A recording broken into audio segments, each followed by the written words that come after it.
Il y a une urgence à changer. Pas besoin d'aller à l'autre bout du monde pour nous engager. Et donc de sortir à nouveau de sa zone de confort. Il me semblait qu'il y avait quelque chose d'injuste. C'est un métier qui demande du temps. De l'empathie, c'est dur. C'est dur, mais c'est tellement gratifiant de faire des... À la fois c'est génial et à la fois ça nous terrifie. S'engager, c'est prendre ses responsabilités. Et puis il y avait l'idée aussi de montrer un exemple. Et lâche rien, fonce et avance, quoi.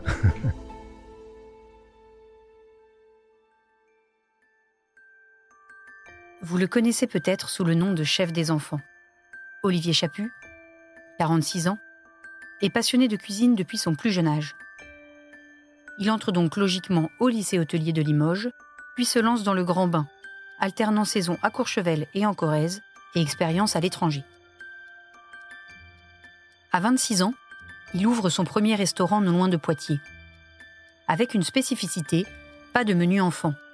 Pour ne pas cantonner les plus jeunes aux saucisses frites ou au jambon puré, il met en place un système moitié portion, moitié prix pour que les enfants aient le même plaisir que leurs parents. Il part ensuite à la conquête de Paris. En parallèle de son travail de chef dans divers restaurants, il multiplie les passages dans des émissions de télé, notamment sur Gulli ou dans les maternelles. C'est en 2011 qu'Olivier Chaput fonde l'association Les Enfants Cuisinent, qui vise à donner aux plus jeunes les clés d'une bonne alimentation. L'association intervient dans de nombreuses structures, en priorité les écoles, mais aussi les crèches et les hôpitaux. En 2013 et 2014, il publie 2 livres de cuisine pour les enfants. Et en 2016, il crée un festival autour du bien manger, le festival Bon, ramène tes parents. Cet engagement lui vaut d'être nommé au grade de chevalier dans l'Ordre national du mérite agricole en 2018. Il reçoit aussi en 2023 le titre de toc de l'année.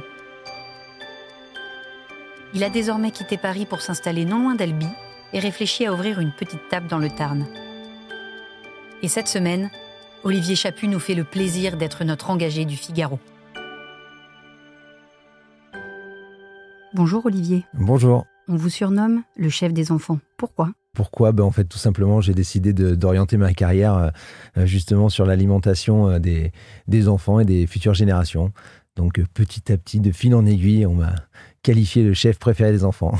Vous dites de fil en aiguille, pouvez-vous nous raconter un petit peu votre histoire, votre parcours, votre carrière ? Je suis né à Limoges, dans le 87, dans le Limousin, et j'ai une scolarité un petit peu tendue, avec plein de petites difficultés, mais dès le départ, je savais que je voulais faire cuisinier depuis l'âge de 5 ans.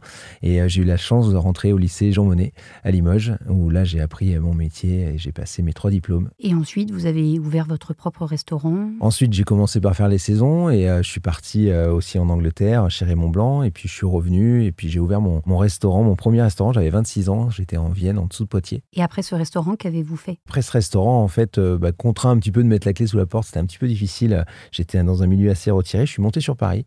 Le but était de recommencer un petit peu une carrière à la base et de surtout rentrer dans pas mal de réseaux de chefs pour pouvoir avoir un maximum de connexions et de connaissances. Donc voilà, vie parisienne pendant 15 ans. Pourquoi, comment avez-vous décidé de mettre les enfants au cœur de votre métier, enfin en tout cas l'alimentation des plus jeunes au cœur de votre métier ? En fait, c'était assez simple. Moi, j'ai toujours voulu m'orienter, on va dire, au niveau des enfants parce que, d'une part, moi-même, j'ai la chance d'avoir une maman dans un milieu pas très aisé qui cuisinait beaucoup et qui m'a appris énormément de choses.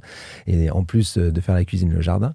Et en fait, ce qui s'est passé, c'est que dans mon premier restaurant, j'avais dans l'idée d'inviter les enfants vraiment à découvrir des choses au même titre que les parents. Je voulais pas les mettre ou de côté avec un steak frites ou un jambon puré, ça m'intéressait pas. Je voulais vraiment qu'ils goûtent comme les parents, qu'ils soient considérés comme des grands. Donc ça, pour moi, c'était quelque chose de très important. Donc j'avais pas de menu enfant, j'avais un prix préférentiel, donc c'était moitié prix, moitié portion. Et en faisant mon tour de salle à la fin, comme on fait en gastronomie, je me suis aperçu qu'il y avait beaucoup d'enfants qui ne reconnaissaient pas ce qu'ils avaient dans leur assiette. Et de là, je me suis dit, il y a quand même quelque chose à faire, il va falloir qu'on mette la main à la pâte, nous les métiers de bouche, pour venir en soutien aux parents. Pour venir en soutien aux parents, vous avez justement créé votre association, Les Enfants Cuisinent. Est-ce que vous pouvez nous en parler un petit peu ? Alors, Les Enfants Cuisinent, ça a été créé il y a 12 ans. Le but est de mettre l'éducation alimentation dans les écoles. C'est un sujet qui est très important pour moi parce que je pense que par l'école, on peut apprendre énormément de choses. On peut aussi, on sait que la cuisine, dans tous les cas, les métiers de bouche, ça fédère. Donc, ça peut fédérer les enfants entre eux autour d'une recette et on peut faire énormément de choses. Donc, on agit dans toutes les structures où il y a des enfants. En priorité, les écoles de 2 ans à 20 ans avec un programme, une méthode différente à chaque âge. J'imagine en effet qu'on n'apprend pas pareil à des enfants de 2 ans qu'à des adolescents de 16 ou des jeunes adultes de 20 ans. Est-ce que vous pouvez nous en dire un petit peu plus ? Oui, alors de 2 ans, enfin la partie crèche et maternelle, on est sur de la manipulation, du transvasement, on va faire des petites recettes simples, on va leur apprendre à sentir, à goûter, on va jouer vraiment avec les 5 sens. Après, sur l'école primaire, on a une méthode qui est très particulière, c'est-à-dire qu'on va prendre une recette, la recette va devenir un prétexte pour apprendre plein d'autres choses à côté, un peu de français, un peu de maths, un peu d'histoire géo en fonction de ce qu'on va faire comme recette, et c'est assez intéressant parce qu'on a de très bons résultats, et même sur le décrochement scolaire, donc c'est assez intéressant. Des enfants aussi un peu isolés qui reviennent dans le game petit à petit, et ça c'est assez intéressant de voir que ça fédère les enfants entre eux. Et on s'appuie sur le programme scolaire avec les enseignants, parce que moi j'estime que le corps enseignant est d'une importance capitale en tous les cas pour cette forme d'éducation. Et ensuite on part sur la partie adolescent, donc du coup là on va plutôt être sur des cours d'SVT, apprendre la nutrition, santé. Aujourd'hui en France le taux d'obésité infantile ne cesse d'augmenter, et le surpoids, surtout des adolescents, un ado sur 2 est en surpoids, donc il faut quand même qu'on se réveille. Et ensuite au niveau des jeunes adultes, donc les étudiants jeunes adultes, on part sur un système plus... on s'appuie sur notre CAP, on va leur apprendre des méthodes, comment cuire une viande, comment cuire un poisson, comment faire ses courses, comment anticiper les repas, pour les rendre de plus en plus autonomes, parce qu'on a vu que toute la période Covid a été assez catastrophique pour eux, quoi. Pourquoi finalement est-ce si important d'apprendre aux enfants, aux jeunes à bien s'alimenter ? Je pense que c'est important pour 2 choses. Leur santé déjà, parce qu'on sait très bien qu'un enfant qui va être en surpoids, voire en obésité infantile, a de fortes chances de le rester à l'âge adulte, avec toutes les maladies qu'il peut y avoir avec. On parle souvent du cancer, des maladies cardiovasculaires, donc ça c'est un sujet qui est important. Et puis ensuite, je pense que ça a un impact direct avec la planète. On dit souvent que bien manger coûte cher. Moi, je pense que ça coûte exactement le même prix qu'on mange bien ou mal. Le tout, c'est d'anticiper les choses, c'est de faire ses menus. Et franchement, on le paye tellement cher quand on mange tout ce qui est junk food et malbouffe, on va dire. On le paye tellement cher au niveau de la santé que ça vaut le coup des fois de manger peut-être un peu moins. Moi, c'est ce que j'ai fait quand j'étais enfant. On mangeait un peu moins, mais on mangeait au moins des bons produits. Ça nous a pas ruiné, je suis encore là, et je pense que c'est possible même si les choses changent. Donc ça a un impact direct, je pense, sur la planète, sur le bien-être des gens, sur notre vie sociale. Enfin voilà, il y a plein de choses comme ça, et on jette quand même 27% à la poubelle, donc c'est ça qui coûte cher en fait. Est-ce que vous pourriez donner à nos auditeurs, qu'ils soient parents ou non, une petite clé, peut-être une petite recette miracle pour justement la petite chose qui peut faire la différence très simplement dans leur quotidien pour les aider à mieux alimenter, à mieux nourrir leurs enfants ? Alors déjà, les chefs de cuisine, on est un peu l'art d'accommoder les restes, donc c'est vrai qu'on a toujours tendance à un petit peu ouvrir le frigo et à prendre un peu ce qu'il y a pour pouvoir faire des belles choses, mais je pense qu'il ne faut pas avoir peur de venir tester des recettes, ou alors avec un petit reste de poulet qu'on pourrait avoir du dimanche, par exemple si on a fait un poulet rôti, quelques dés de feta ou des olives de l'apéro, voilà, n'hésitez pas à mettre ça dans une pâte feuilletée, à essayer de faire des bases de pâtisserie, un cake salé, pourquoi pas, mais en fait je pense que la meilleure des solutions aujourd'hui, c'est d'anticiper ces menus. Moi, c'est ce que je fais, c'est ce que j'apprends. Puis, je me réserve, moi, un soir, par exemple, en famille, le dimanche soir, c'est le vide-frigo, on appelle ça. Donc voilà, on ouvre et on prend ce qui nous fait plaisir, parce qu'il faut aussi savoir se faire plaisir. Mais le fait d'anticiper ces menus, de ne pas aller à la course, à la promotion avec 10 steaks hachés surgelés, et de prendre plutôt quelque chose de bon chez notre boucher, même si c'est que 100 grammes, je pense que c'est ça qu'il faut apprendre dès le plus jeune âge, en fait. Savoir choisir les produits, sans dire d'où ils viennent et tout, mais au moins les choisir, respecter les saisons. Et à mon avis, la base, c'est ça. Et malheureusement, en France, c'est la première branche du budget qui est sacrifiée. Le budget alimentation, c'est une catastrophe. Hier, j'entendais qu'il y avait quand même un tiers de la population qui avait des difficultés à manger les fruits et légumes. Donc, il faut quand même essayer de remettre les choses au clair. Avec tout ce qu'on jette en plus dans l'industrie, c'est quand même dommage. Vous évoquiez à l'instant votre famille. Vous-même, vous avez 3 enfants, 3 garçons. Que leur avez-vous transmis ? On cuisine souvent ensemble. J'ai mon grand Arthur qui a eu son passage aussi adolescent, comme tous les ados, où on va un petit peu faire un peu de kebab, un peu de fast-food et autres, et on revient un petit peu à des choses un petit peu plus saines, et il cuisine, parce qu'il m'a toujours eu cuisiné. Noah, c'est pareil. Il cuisine, c'est un fin gourmet, il a un palais très fin, il sait ce qui est bon.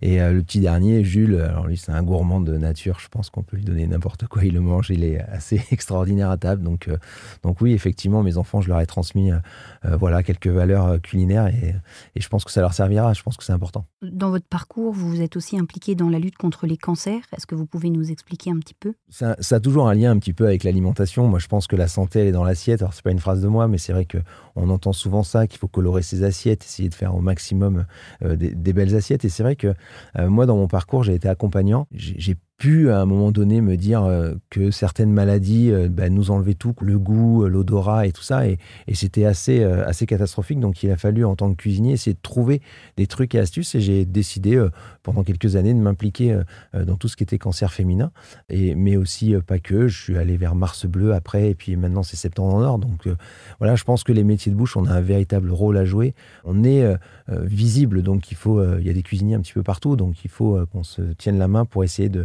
faire ce genre d'action. Certes, ça prend du temps de tenir un restaurant, mais c'est tellement gratifiant de faire des bonnes actions autour de ça. Donc c'est vrai que tout ce qui était cancer féminin, c'est quelque chose qui m'a touché de près. Donc voilà, je voulais essayer de mener un combat, d'être un acteur en tous les cas pendant ce laps de temps. Vous avez évoqué à l'instant des chefs connus, et c'est vrai que de plus en plus, les chefs prennent la parole et sont des personnalités connues du grand public. Que pensez-vous des émissions de télé comme Top Chef, Le Meilleur Pâtissier ? Vous-même, vous êtes beaucoup passé à la télévision.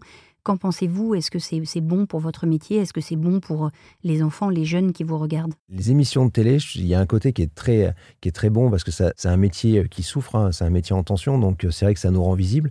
Je trouve quand même que c'est pas tout à fait la réalité, c'est pas vraiment ce qu'on vit dans notre quotidien, et il faudrait pas laisser croire que faire une virgule sur une assiette, on devient chef de cuisine comme ça en un clin d'œil. Moi, c'est la seule chose qui me dérange, c'est devenir chef de cuisine.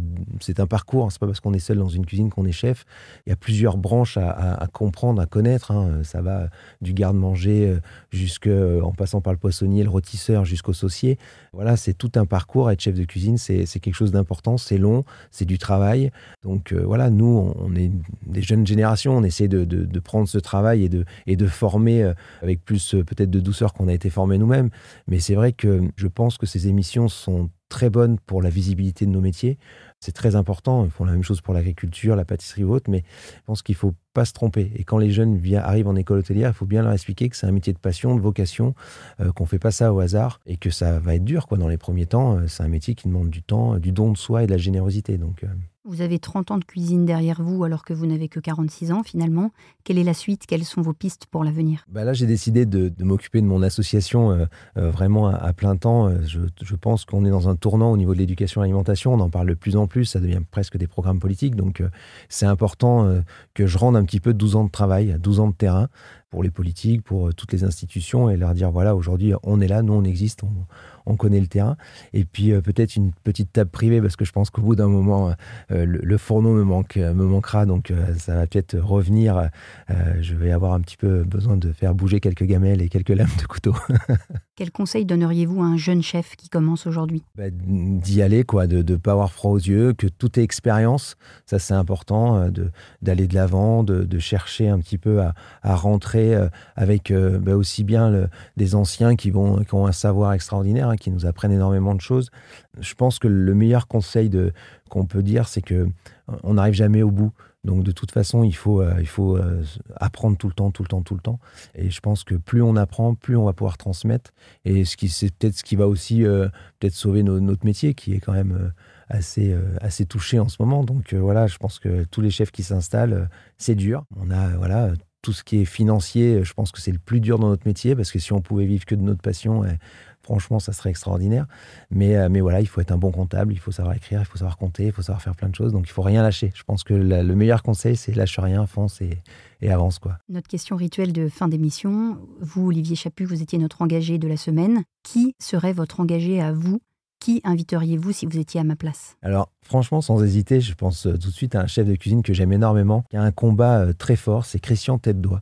Il se bat contre la dénutrition. Voilà, il a vraiment une très belle histoire. La dénutrition touche pas que les anciens qui ont du mal à se nourrir, ça touche aussi les enfants, ça touche aussi les jeunes.